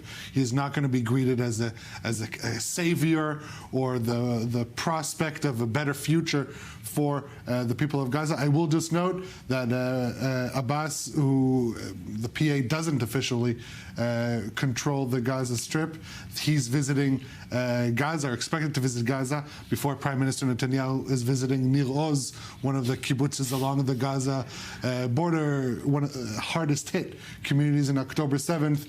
I think someone can take a lesson from another. Okay, well, we'll leave it at that without comment. Let's turn now to the U.S. The student protests in the U.S. over Gaza that turned into anti-Israel and anti-Semitic sit-ins on campuses first erupted, and I think were at their most intense in New York City's Columbia University. Now, following months of criticism over her handling of the protests and campus anti-Semitism in general, Columbia University President Minashe Shafiq has become the latest Ivy League president to resign.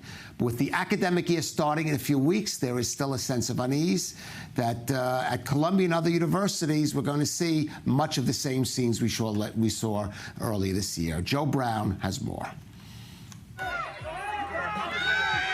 4 months after protests engulfed the Ivy League school, and just a couple of weeks before the start of the new school year, Columbia University's president, Minashe Shafiq, has tendered her resignation after only a year in the post. In a statement, she said that the last few months has been a, quote, period of turmoil where it has been difficult to overcome divergent views across our community, which has put a toll on her family. Whilst not mentioning it explicitly, Shafiq is referring to the pro-Palestinian protests that dominated the last academic year, culminating in April's encampments, forced entry into school buildings, and violent clashes with the police, which led to the arrests of over 200 protesters. What's happening on America's college campuses is horrific. Anti-Semitic mobs have taken over leading universities. They call for the annihilation of Israel. They attack Jewish students. They attack Jewish faculty. This is reminiscent of what happened in German universities in the 1930s. It's unconscionable. Shafiq tested before Congress just as the encampments were starting, saying that more should be done at Columbia to avoid anti-Semitism, following an increase in reported incidents on campus after the Hamas-led attacks on October the 7th. Whilst Jewish groups praised her decision to stand down, her resignation was also celebrated by Columbia's chapter of Students for Justice in Palestine, who felt that the police crackdown on protesters in April was too hard. Shafiq is the fourth Ivy League president to resign over condemnation for failure to stop anti-Semitism and violent protests on campuses. The presidents of Harvard, Cornell, and Penn State have all resigned this year. But early signs indicate that despite the leadership change, Columbia is bracing for protests to pick up where they were left off before the summer. The university has restricted its access to non-students ahead of the start of the new academic year, as they fear that outside influences fanned the flames of April's protests. And anti-Semitism is seemingly still an issue in the university, as 3 deans at Columbia were recently suspended for offensive text messages sent during a panel hearing on anti-Semitism. And the issue is not limited to Columbia. A judge in California has ruled that Jewish students at UCLA had their First Amendment rights violated by being refused access to areas of the campus by other students unless they denounced their faith and were urged by school security not to attend campus. Most universities, including Columbia, have thus far refused to bow to the protesters' pressure, maintaining ties with Israeli institutions. But with protests set to continue when the schools open and potential student strikes being planned, across the US right now, thousands of Jews will be heading to university, unsure of what this academic year will hold for them. And for more now, we are joined by Noam Waldenberg. He is a Columbia University student and vice president of Students Supporting Israel there, and he joins us from New York. Noam, thank you for joining us. First of all, your reaction to the resignation of President Shafiq and whether you think this will lead to some change. I think it's a bit too soon to react. Minashe obviously didn't handle the situation last year perfectly. But with that being said, the president of Colombia, that role it'll be a tough role to fill, especially navigating all the tension on campus. What I can say, though, is that the Jewish community is excited for a potentially new start. We hope that the new president will be an ally for us. We hope that the new president will make sure that we are treated equally to the rest of the students, that when we try to organize vigils, we aren't met with restrictions, like the SJP side. They're able to organize rallies whenever they want. They get to break the rules. We just hope that equal rules can be applied across the board. We also hope that we're not blocking our way to class. And I think most of all, we just want to make sure that there's a crackdown against the violence against our community, as well as the hate speech that is being levied against us all the time. Well, that's your hope. But how concerned are you really about the academic year starting? Because we know, and certainly we've seen these groups being disrupted. There was just a big protest at even a Democratic rally the other night in New York. So how concerned are you? And what do you hear from some of the students? Are there some Jewish students there that have said, no, we can't handle this. We're going to have to transfer out of Columbia? So there are some Jewish students who consider transferring. I myself was one of those students. I ended up ultimately deciding to stay. We'll see if that's a good decision in the future, I guess. But as far as as far as my concerns about this year, I'm definitely concerned. I mean, if you look at the SJP Instagram or the CU Apartheid Divest Instagram, there are constant threats of physical violence. In fact, the other day, CU Apartheid Divest posted saying that they have to meet the resistance. They have to meet the resistance in Palestine here. They have to, be ready to sacrifice themselves, be ready to martyr themselves.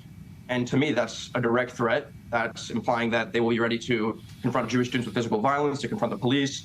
And these are all very concerning things. I mean, we, as the Jewish community, just want our campus to be a calm and safe space. And with constant threats, about hostility and physical violence, it's not really a hospitable atmosphere to be in. Well, what specific measures would you like to see at the university or other universities? And we have to acknowledge that this is an issue well beyond Columbia or the universities. It's become a political issue in the United States in the midst of a presidential election. It's going to be talked about. So what do you want to see reflected in the general national discourse when it comes to this issue? As far as the national discourse, I feel like I don't have the perfect answer because it is hard. It is hard to beat this on a national level. I feel like there's such an ideological brain rot going on in these campuses, and anti-Semitism is so deeply embedded in the culture there, especially at Columbia, that it's tough to really confront it. But I would say that first and foremost, Columbia should be kicking out Kaimani James. There were reports recently that a very threatening anti-Semite on campus, Kaimani James, might return to Columbia next fall. Kaimani is the student who said that he'd kill all Zionists in a Zoom meeting with Columbia administration. So the Zionist community and the larger Jewish community really felt unsafe after hearing this. This student was suspended, but if he comes back, I think that would be a travesty. So, we must see him get kicked off campus, and we must see other threatening students who have engaged in physical violence against the Jewish community, who have brandished the Hamas flag. These students must be met with disciplinary action. I believe they should be kicked out, but at the very least, they should be punished. And it's a big question, but I just want you very briefly, you talked about a larger intellectual rot, I think the expression you used. Just what did you mean by that? Well, I basically think what we're seeing on college campuses is a suppression of academic freedom, and we're seeing groupthink take over. There's no room for nuance. There's no room for a gray area in a conflict that's very complex. Everything is reduced to black and white. There's the oppressor-oppressed binary in which Israel can do everything wrong because, they are the white settler colonialist state, which is just a complete lie. But the Palestinian victims, they can do no wrong, right? So when you have a situation where one side in the conflict is always right and one side is always wrong, you're not really going to get any answer that is constructive. So I believe we have to kind of lean more into the gray areas. There have to be more, opportunities for dialogue on campus. At Columbia, that's just not the case. There's just a lot of polarization. And I think the more people buy into groupthink, the more people buy into hate, the less productive conversations we'll be having. And I think it's a shame because Columbia is really supposed to be one of the top institutions in the world, not just in the country, but in the world. And I think that, hopefully with the new president, we can return Columbia University to the status it once held as, as a bastion of intellectual freedom and higher education. So that's what I'm looking forward to. More dialogue, more discussion, less polarization. Maybe, as SSI vice president, I find it really difficult to even engage other groups on campus. So I hope this year, at least some other groups will maybe come to the table, come to our events, meet our diverse community, move past the binary that we are, white settler colonialists, and really come to the table. All right. Well said, Noam. We commend you for staying in Columbia, and trying to engage in that dialogue, and we wish you, the students supporting Israel, and all the Jewish students, and all the students on Columbia campus, hopefully this academic year we'll see some of those changes that you hoped, you expressed that you hope you will see. Noam Waldenberg, thank you for joining us. Thank you.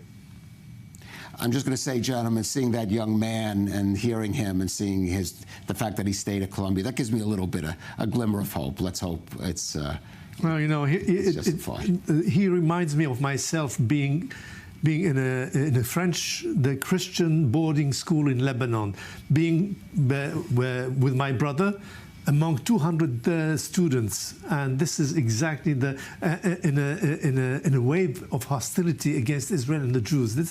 I'm just going to add, what's it come to when you compare being a young student as a Jew in Lebanon to being a Jewish student in New York City, in Columbia? But talk about globalized intifada. I think that's where we've come to. Well, let's bring it back to Israel now. Media here reported that the first time in a decade, two political archenemies, that's Aryeh Deri, leader of the ultra-Orthodox Shas party, and Yair Lapid, head of the opposition Yesh Atid faction that opposes the Haredi gender, have had a discussion about joining forces on a bill that would enshrine into law regulations that forbid Jews from praying on Jerusalem's sacred Temple Mount. This comes after the far-right National Security Minister Itamar Ben-Gvir's provocative visit this week not only divided the government, but Israel's religious community as well. Joe Brown explains. An unlikely combo, but one that could bring down the Israeli government. According to reports, the ultra-Orthodox Shas party leader Aryeh Deri has met with opposition leader Yair Lapid to work on a bill that will prohibit Jews from visiting the Flashpoint Temple Mount compound, holy to Jews as the site of the biblical temples. This comes as National Security Minister Itamar Ben-Gvir has caused outrage among Israelis and the international community, and has split his cabinet by once again visiting the Temple Mount this week for Tisha B'Av, marking the destruction of the Jewish temple. This was deemed provocative as it went against the status quo of only allowing Muslims to pray on the site, whilst many ultra-Orthodox Jews refuse to visit the holy site until the temple is fully rebuilt. This Ben-Gvir is a completely reckless man who is endangering the state of Israel with his visits that are against the status quo. What is he doing? Instead of dealing with these visits to the Temple Mount, he should be dealing with crime. Shas and the far-right Jewish Power Party have butted heads in the past, with Shas at one point refusing to vote along with the coalition due to disputes over laws. And now, United Torah Judaism, another ultra-Orthodox party, is threatening to leave the government over Ben-Gvir's visit. And in an unprecedented move, 5 senior rabbis have released a video in Hebrew with Arabic subtitles denouncing Ben-Gvir's visit to the site, which is considered holy in Christianity and Islam as well as Judaism. I call here to the nations of the world, those who hear and see us. Do not regard those ministers of government as those who represent the nation of Israel. They don't represent the nation of Israel. Most of the Jews of Israel and in the world do not go up onto the Temple Mount. Please act in a way to calm the situation. We all believe in one God. We want peace. We shouldn't permit the acts of extremists to guide us. It is completely forbidden, and this applies to everyone. And of course, it is our obligation to protest those who disrespect this commandment, whoever they may be, however big or famous they may be. We need to deplore those who do this. This video was the idea of Moshe Leon, the mayor of Jerusalem, to try and calm tensions in an already nervous climate. But despite almost universal condemnation, Ben-Gvir shows no sign of slowing down, increasing the rift in his coalition to what may turn out to be beyond the point of no return. I have to say, I've never quite seen anything like that, a video of these ultra-Orthodox rabbis agreeing to have their message put out in Arabic, taking issue with a minister in the Israeli government. And it speaks to, I think a lot of people outside Israel, maybe some inside, don't understand the division within the religious community over this issue of the Temple Mount and how provocative they see Minister Ben-Gvir's visits there. Well, you know, you have to take into account, we are dealing with extremists. We are dealing with extremists that are bringing havoc on us and creating a situation that, I mean, remember, Ariel Sharon's visit to Temple Mount provoked the second intifada. We don't need another intifada today when we are confronting seven fronts. And this is exactly what he's doing. And this provocation cannot be dealt, I mean, because our Prime Minister depends on him to maintain his government, and this is a pity. Right, and Ariel, it's again a regional impact here, as again we hear from even those Arab nations that are Israel's allies or ostensible allies. These visits angering them.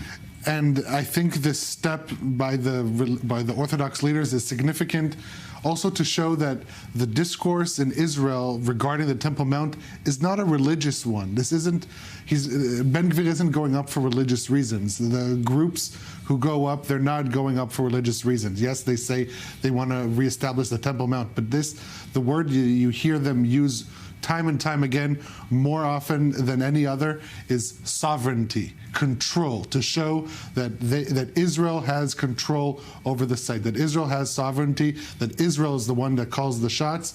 That is what these groups that are promoting Israeli Jews' visitation to the Temple Mount, they're using the religious setting in order to promote political, nationalistic agenda, and that is a very important distinction that these rabbis are trying to present, because it kind of takes away from the sting that Hamas and other Palestinian terror organizations are trying to use this as a way to incite for a religious war, trying to take this to the religious arena. And when you have religious leaders from the Orthodox community that are saying this is not a religious issue, I think that is a very important statement, and I'm glad that they came out with that. All right, then again, it'll be interesting, and we'll see if they'll have any kind of impact, and whether this law that's been discussed will ever even advance in the Knesset. We should stress it is government policy not to pray for Jews to pray on the Temple Mount, but it's not actually enshrined in a law. It's forbidden by religion. Right. I mean, Jews shouldn't go there up to the Temple Mount. Right, right. Well, as we see, there are those who disagree, Jacques. This is why we disagree. But as we noted, this week we marked Tisha B'Av. That's when Minister Ben Gvir went onto the Temple Mount, and that is the date when Jews mark and mourn the anniversary of the destruction of the holy temples of ancient Jerusalem. Now, the second holy temple, built by Herod the Great and destroyed by the Romans in 70 CE, no longer stands, but recent finds from a 2,000-year-old drainage channel in Jerusalem, excavated by the Israel Antiquities Authority, is shedding new light on the temple from its rise to its ruin. Emily Francis has more on that. We are in the main drainage tunnel of Jerusalem from the Second Temple period, and this tunnel is like a time machine. A new discovery in the ancient tunnels of the city of David literally has everyone walking on 2,000-year-old eggshells. This entire area was filled with layers of sediment from flowing water. This tunnel was the lifeline of the city and reflects to us the nature of the city. Archaeologists from the Israeli Antiquities Authority and the City of David uncovered many important clues into the flourishing life during the Second Temple period. The further down we go in the layers, the richer the layers are. And we can see a wealth of finds, rare ceramics, small and delicate glassware, and even a glimpse into the diet of the residents of Jerusalem, which we can identify through the small seeds found here of fruits and vegetables. Coincides with this week's Tisha B'Av. This is when the first temple and the second temples were destroyed. And the proof is in the pudding, leaving behind clues when the Israelites went into exile. On the uppermost layer, we found oil lamps that were very typical of the last years of Jerusalem during the Second Temple period. One of the options is that these lamps were brought down there by the hands of the rebels who found a hideout here. A Roman sword was also found, which is also connected to the rebels who hid here in the tunnels. Similarly, these findings also give clues about the ancient Jewish kitchen. Seeds from fruits and vegetables, kernels of grain, fish bones, and eggshells, proving that city life was vibrant. It's an experience to dig in this place, underneath the ground, where above the ground everything is in chaos. And the tunnel gives us a type of perspective of time, or a long history, and also hopes for a light at the end of the tunnel. Emily Francis, I-24 News. Well, there's some fascinating finds. I think, General, I'll just note that even though I said the Romans technically did destroy the Second Temple, of course, the rabbinical sages said the true cause was sinat chinam, which is internal strife within the Jewish community of ancient Judea, certainly kind of relevant to the report that we just had earlier. There is some update on the negotiations going on in Doha. U.S. President Joe Biden was asked about Hamas not participating in the talks, and he said, quote, "They are represented by both the Qataris and the Egyptians. The negotiating is going on right as I speak." So the White House still being optimistic here and say they were encouraged. Kirby said that this was a very encouraging day. I mean, I don't think that the Americans are encouraging day on what? On perhaps they're really mainly on, for example, perhaps the Israeli flexibility too, as well as hearing the very fact that this meeting is happening, is taking place. This is already an accomplishment. This is you brought all the pieces together, and now you have to put the bulldozer in action, and this is going to happen in the next 24 hours. I mean, the Americans will have to press on Israel very, very hard in order for Israel to just compromise, to reach some compromise. And Israel is going to pay the price, because talking to Hamas... And Prime Minister Netanyahu will pay a political price, and that is a factor. He knows that, but he has already a parachute. He has a parachute with Yesh Atid, with Lapid. So his government will not fall if he says okay for that deal. All right. Well, that would certainly, though, be a considerable political calculation by Prime Minister Netanyahu that has to take. But we'll just have to see and remain cautiously optimistic. Jacques Neria, Ariel Osran, thank you for joining us on The Rundown, and thank you for joining us on this edition of The Rundown. Of course, you can continue to follow us on our Facebook and Twitter pages of I-24 News, and of course on our website. We'll be back tomorrow. We'll be back on Sunday with a whole new program. In the meantime, as always, when I get the chance, I'll say let's hope the hostages get back safe and sound as soon as possible. Thank you for joining us on The Rundown.